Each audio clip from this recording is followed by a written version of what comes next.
Hello বন্ধুরা, আসসালামু আলাইকুম। আজ আমি আপনাদেরকে ডাউলের বড়া তৈরি করে দেখাবো। তো প্রথমে আমরা একটি বাটিতে কুচানো পেঁয়াজ, লবণ, হলুদ, থেতলানো রসুন এবং থেতলানো কাঁচামরিচ নিয়ে নেব। এরপর সবগুলোকে একসাথে হাতের সাহায্যে ভালো করে মেখে নেব।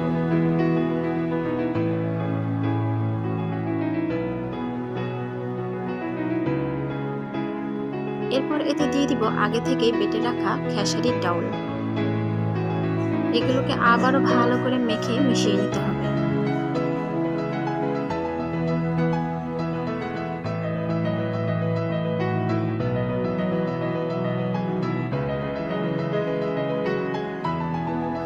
এরপর একটি প্যানে সরিষার তেল গরম করে তাতে ডাউলের বড়াগুলো ছোট ছোট করে দিয়ে দিব। এরপর এগুলোকে ব্রাউন শেপ করে এপিট ওপিট করে ভেজে তুলে নেব। দেখলেন তো কত সহজেই তৈরি করে নিলাম ডাউলের বড়া। আপনারা অবশ্যই বাড়িতে তৈরি করে খাবেন এবং আমাকে কমেন্ট করে জানাবেন কেমন হলো।